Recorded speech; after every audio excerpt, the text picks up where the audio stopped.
제32장.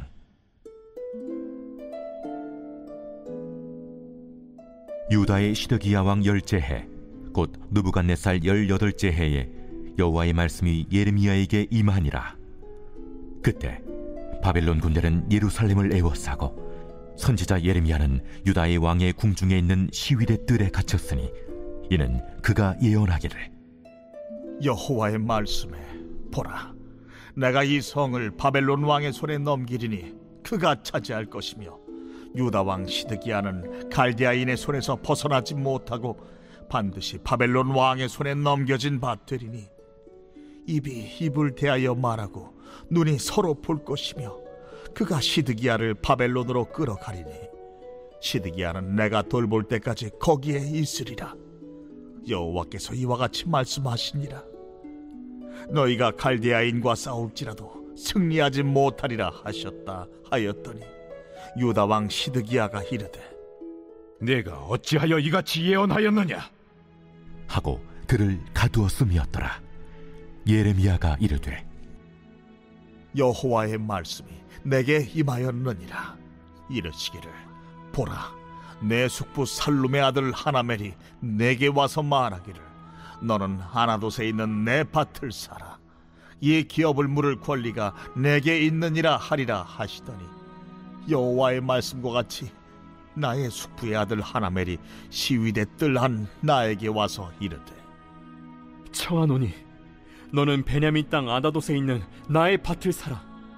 기업의 상속권이 내게 있고 물의 권리가 내게 있으니 너를 위하여 사라 하는지라.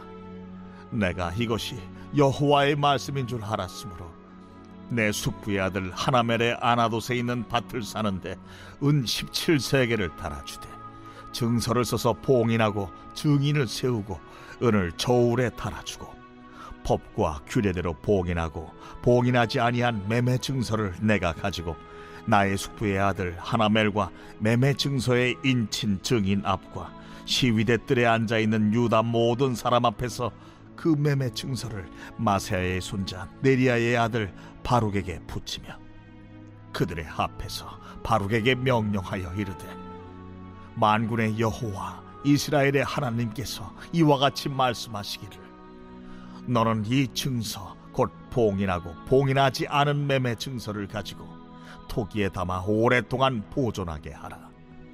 만군의 여호와 이스라엘의 하나님께서 이와 같이 말씀하시니라. 사람이 이 땅에서 집과 밭과 포도원을 다시 사게 되리라 하셨다 하니라.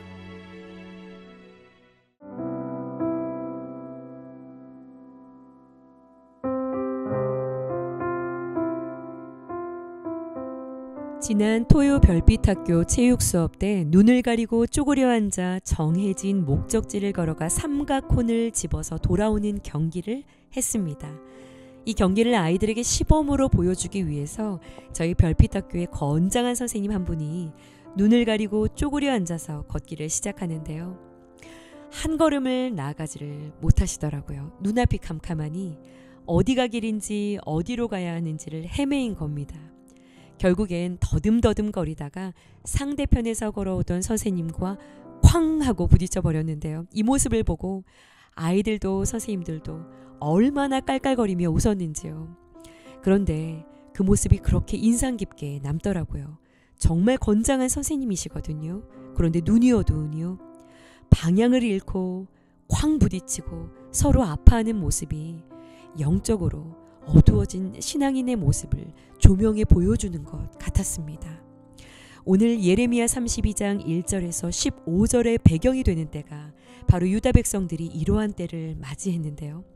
1절을 보시면 유다 시드기야 왕 10째 해라고 하죠. 하나님의 언약을 저버린 결과 최악의 비참한 처지에 처한 긴박한 상태를 이야기하는 거예요. 바벨론이 유다를 첫 번째 침공했을 때만 해도요, 이스라엘이 많은 사람들이 끌려갔고 정치적으로는 힘을 잃어버렸지만 조공을 바치는 정도였거든요. 그런데 이들이 계속해서 바벨론에게 반기를 들다가 결국엔 8년 만에 성전의 기물과 재산을 탈취당하고 대거로 포로로 끌려가서 이 꼭두각시 왕 시드기야가 세워진 겁니다. 예레미야는 바벨론의 멍에를 매야 한다고 나무 멍에와 줄로 자신을 묶고 길거리를 다니며 하나님의 말씀과 뜻을 계속해서 전했지만 하나님과 같은 거짓 선지자들은 이 멍에를 끌어서 부서뜨리며 하나님이 이런 멍에 다 끊어버리실 거라고 계속해서 듣지를 않았어요. 그때 하나님께서 예레미야에게 유다 백성들이 내 말을 듣지 않으니 나무 멍에가 아니라 쇠 멍에를 이스라엘이 매게 될 거라고 하셨는데요. 이 시드기야 왕은요, 애굽과 동맹을 맺어서 계속해서 반란을 시도합니다. 오늘 본문이요, 유다의 이 시드기야 왕이 10년째에 일어난 일이니요, 시드기야 왕이요 11년째에 바벨론으로 끌려가고 예루살렘이 완전히 함락되거든요. 그러니 바로 그 직전에 와 있는 거예요. 풍전등화의 상황인 것이죠. 2절을 보시면 바벨론 군대가 예루살렘을 이미 에워싸고 있는 상태였어요. 바벨론이 예루살렘을 18개월 이상 포위하고 있었던 상태라 2년 정도 포위되어 있었던 상태이기 때문에 사방이 우겨쌈을 당해서 앞뒤 전우좌우가 막혀있던 그런 상황이었어요. 사방이 꽉 막힌 상태. 성 바깥으로 나갈 수가 없으니요, 식량 공급이 끊어졌고, 여러분 예레미야 애가서에서는 이 시기에 유다 백성들이 무엇을 먹었다고 기록이 되어 있나요? 살기 위해서 인육을 먹었다고 합니다. 자식을 잡아서 먹을 정도의 상태가 된 거예요. 끔찍한 상태가 된 겁니다. 사방이 꽉 막혀 어둡고 혼란한데, 영적으로 길을 잃어버린 때, 어디로 가야 할지를 방향을 잃어버린 때, 참으로 빛이 필요한 그런 때인데요. 여러분 이때에도 하나님은 계속해서 말씀을 보내시지요. 그런데 이들이 어두울 수밖에 없고 사방이 막혀서 소망이 끊어질 수밖에 없었던 것은 2절의 끝부분을 보시면 그 말씀의 빛을 비추는 예레미야가 지금 어디에 있습니까? 시위대 뜰에 갇혀 있다라고 하죠. 시드기야 왕이요, 가둬버렸어요. 왜 가두었을까요? 3절부터 5절까지 이어져 있는 이 말씀을 예레미야가 계속해서 전하니 듣기가 싫었던 거예요. 그 말씀이 무엇이었나요? 계속해서 전해왔던 그 말씀입니다. 이 성이 반드시 바벨론에게 넘겨질 거라는 거예요. 그러니 바벨론에게 항복해야 한다는 겁니다. 힘쓰지 말고 너 힘 내려놓고 벌을 잘 받으라는 거예요. 하나님이 정한 그때까지, 돌보시는 그때까지 회개하고 벌을 받아야 한다라는 겁니다. 아무리 싸워봐도 절대로 승리할 수가 없다라는 것이죠. 그러니 여러분 이 말씀이 듣기에 결코 편안한 말씀이 아니잖아요. 듣기가 힘든 겁니다. 싫은 거예요. 그러니 말씀을 가둬버립니다. 귀를 막고 싶은 것이죠. 듣기를 거부하고 따르기를 거절한 거예요. 여러분 말씀만이 인생의 어두운 때를 지나가게 할 힘이 됩니다. 결국은 말씀으로 빛을 비추시고 그 빛에 반응한 자가 깨어나 소망의 자리로 나아가게 될 텐데요. 그들은 끝까지 순종하기를 거부한 것이죠. 오늘 묵상 질문입니다. 현재 내가 갇혀있는 듯한 어려운 그 상황은 무엇인가요? 하나님의 말씀이 나의 생각과 다를 때 나는 어떻게 반응하나요? 아무도 순종하는 이가 없습니다. 그런데요, 여전히 하나님의 말씀이 예레미야에게 주어집니다. 7절에 예레미야야 봐라, 너의 친척 하나멜이 너에게 와서 아나돗에 있는 자기의 땅을 사라고 말할 것이다. 그러면 그 땅을 사라. 자, 여러분 이제 곧 멸망을 앞두고 있죠. 여러분 전쟁이 날 건데요. 몇 억을 들여서 수천만 원을 들여서 땅을 사는 사람이 있습니까? 바보죠, 바보. 자신의 선포와도 모순된 행동입니다. 사람들이 오해할 수도 있지 않을까요? 바벨론에 가서 살게 될 거면 바벨론에 가서 땅을 사는데 돈을 쓰는 것이 더 합리적이고 경제적이고 누가 봐도 이성적이죠. 그런데 예레미야는 하나님의 임하신 이 말씀을 따르기 위해서 희생을 감수합니다. 순종합니다. 따릅니다. 그리고 전하지요. 15절에 하나님이 이렇게 말씀하셨다. 사람들이 이렇게 이 땅 유다에서 다시 집과 포도원을 다시 사게 되는 때가 올 거라고.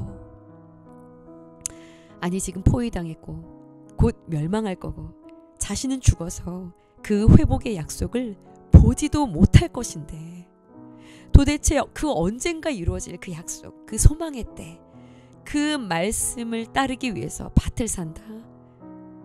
너무나 큰 희생이지요. 그런데 여러분, 예레미야는 이 하나님의 말씀을 믿었기 때문에 따를 수가 있었던 겁니다.